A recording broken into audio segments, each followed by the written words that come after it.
You must know London fairly well. I guess you've been here a few times over the years? Pretty well. Yeah? Do they look after you in London? You like being in the city? They do. I'm always looking the wrong way when I cross the street. Well, that's an American thing. Do you get to venture out much? Do the fans... I mean, you're a very recognisable fellow. Do they stop you? Do they come up to you? Do you encourage that kind of thing? Sometimes. When they don't, I get sad. If I go out and nobody knows me, I get sad. That can't happen often. It happens. And do you... Yeah. And do you kind of do a little bit of a movie speak to get their attention? Do you kind of do a... you look tremendous. I mean, you must stay in shape, I guess. We saw you dancing there, and I know you have a kind of song and dance background way back when, don't you? I do. I started in show business in musicals. Which musicals were you in? Which ones when you first started? Lots of them tours. I did a lot of tours of West Side Story. And I was in the chorus. You know, I was a chorus boy for a long time. And when I became an actor, I used to get criticized because I always turned to the audience and talked to them. And why did you do that? What was that? Well, that's musicals. Oh, I see. So you would like... Hey, yeah. Hey. There's a picture, yeah, of you. I think that's you on the right with your two brothers. Yeah. Is that right? So you've got an older brother and a younger brother. That's right. And you did a lot of acting work as a child, a lot of TV work, didn't you? We were in New York in the 1950s. Television was getting started, and there were 90 live shows. It's before videotape, and they used a lot of kids. Television was very family-oriented, and there were schools for those kids. And we weren't actors, but you know, you sing a little, you dance a little, and so I've been in show business since I was about 5 years old. Wow. You know, the fascinating about your career is, you know, you've played any number of different roles. I mean, you kind of get, you haven't been pigeonholed, but certainly I think people think of you as being an offbeat character actor, someone who plays these kind of slightly unusual, unconventional roles. Is that something that surprised you when you started getting those parts? Was it an unexpected thing? When I got into movies, the first movie I got, I think, was Annie Hall. Oh, yeah. Where I was driving headlong into traffic, you know, oncoming traffic. You played it, he was a kind of suicidal... Suicidal. Yeah. And then, right after that, I was in The Deer Hunter, where I shot myself in the head. Yeah. And I think they kind of got a ball rolling. And I guess they were big hit movies, so people think, well... Yes. He was good in these, and let's... Yeah, the fact that they were... a lot of people saw them. You know, when we were rehearsing the show earlier, we were looking at what clips to show, and we put on a clip from The Deer Hunter. And both the clips we had were you in the kind of Russian roulette scenes, and I think they're just too intense to show, certainly out of context like that. That's a gripping and gruelling movie, and those scenes in particular are quite hard work. I mean, dramatically very rewarding to watch, but at the same time, really tough going. Is it harder to shoot that kind of thing? Does it take it out of you emotionally or as an actor in that way? Well, it does, but you know, it depends on the director, and those scenes were shot under duress, which helped in that case. They were shot in the middle of the night in difficult conditions, and you know, you can see it. Did you? How was it working with De Niro back then? Because great. You know, I haven't worked with him since, but I suppose everything I've done after that had a lot to do with what I observed at that time. So he was an inspiration to you? Oh, absolutely. A mentor? Yeah, and to a lot of people, you know. And just to watch him do what he does, I've never forgotten that. You know, the thing I notice when people try and impersonate you, of course, but when you watch movies, you have an unusual phrasing. Quite a strange way of saying a sentence. This is a deliberate thing, or just the way it comes out? I don't know. Both my parents had rather heavy accents. They were both from Europe, and maybe that has something to do with it. Because your father was from Germany, I believe. Yes, and my mother's from Glasgow. And the neighborhood I grew up in, was almost everybody was from Europe. And so it could be that I grew up having an accent of some kind. Yeah, I would imagine it was quite hard to follow the conversation if your father's got the thick German mum and your mother's got the broad Glaswegian and another. They spoke English, but they spoke it with heavy accents. And all their friends, too. Your hair is, in itself, a remarkable achievement. That's right. I've had my ups and downs, but my hair has always been famous. Well, your hair, people talk about your hair to me. They do, Yeah. but from the time I was a little kid, they'd say, "What's with his hair?" You know.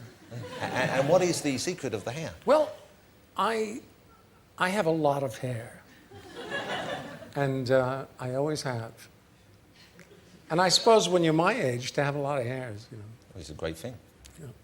Yeah. What's been the regime to keep the hair? A long time ago, somebody told me, oh, it had to do with when Kennedy was president. He apparently, you know, he said that he liked to read Ian Fleming, and he also said that he pulled his hair every day. And he had a great head of hair. So I started pulling my hair in the morning. And I think that's why I'm still, you know. So to stimulate the Yeah. scalp. Dara is quite jealous of your hair, I can tell now.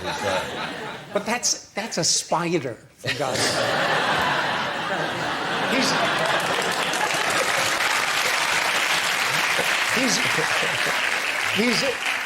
We were in the green room, and he was trying to convince me that that was his hair, but it's obviously a spider. I think it's the two eyes that give it away, to be honest with you. I think that's the thing. But a lot of people try to do that. Yeah. Well, the wig, yeah. If you were, well, now you wouldn't have to worry, but if you had been losing it, would you have gone the shaving route, or would you have put the wig on, do you think? No, I'd have got a wig. You'd have got a wig? Sure. Maybe I do have a wig. Yeah? No, I don't think so. If you had a wig, it wouldn't be styled quite as strangely as that. I'm admiring it, I love it, but it's not a wig. Christopher, somewhere in the region of 100 movies. That's quite something. I mean, that's a big commitment in time and effort and energy. Do you like watching yourself on screen? Do you...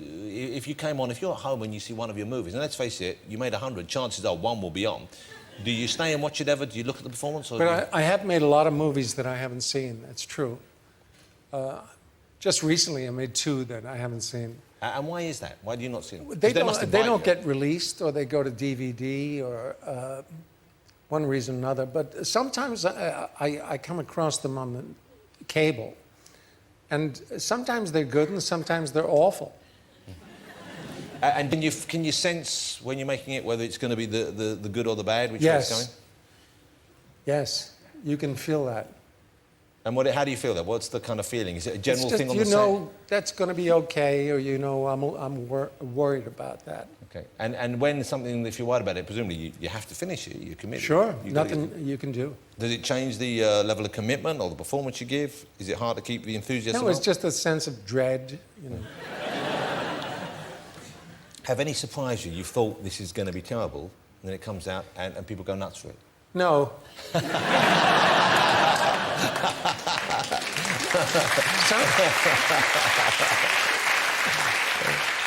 Sometimes it's not as bad as you think. Maybe they could put that on the poster. It's not think. as bad as I thought it would be. That's right. You know, sometimes you see a movie and it might get dismissed as being a kind of a low-budgety thing or a kind of a not-intelligent movie, and yet it transcends the genre that it's in. And one such movie you were in, I think, was Dead Zone. Yeah. Because here's a movie which, when it came out, it was kind of, you know, a low-budgety kind of horror movie, early 80s, and yet it was not only a huge hit, it survives to this day. People talk about it. I love seeing that movie. It's a powerful and really kind of remarkable film.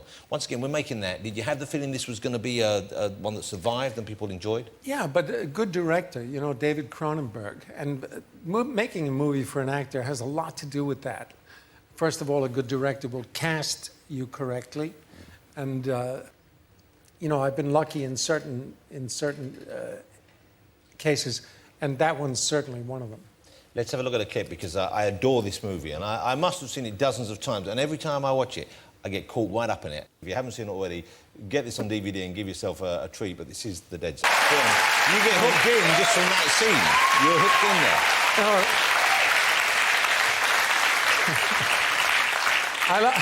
I like it when the goldfish tank starts to bubble. Oh, you like that, do you? Huh.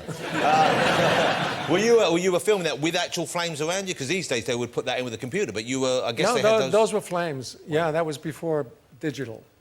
Do you must have heard people trying to do impersonations. Yeah. Okay. It must be easy. Well, who does it well? Who have you heard who does it well? And what's the secret, do you think?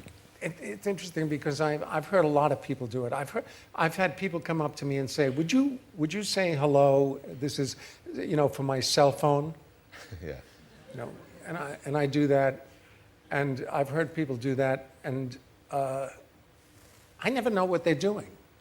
When people impersonate me, I always think, what is that? But my wife says that Kevin Spacey's the best one. He does a good one. Yeah. But if you were to try and teach someone, what do you think is the kind of distinctive quality you have? What is Walken-esque? It's probably a lack of punctuation. Yeah. I've never paid attention to punctuation. I remember when I was a kid in school, when I was told that the period is here and the comma is here and that's a question mark. I always thought, well, don't tell me what to do. If it's a question, I'll know and I'll do it. And if you tell me it's a question, I'll definitely make it a statement. So you're kind of I think it was just a rebellious thing. You're a grammar rebel. A grammar rebel. Yeah. Good. Yeah, not an easy phrase for me to say. But I'm going to remember that. Yeah, you're a grammar rebel. A grammar rebel. No. Don't spoil a beautiful relationship. Ladies and gentlemen, will you join me in saying thank you to the wonderful Mr. Christopher Walken?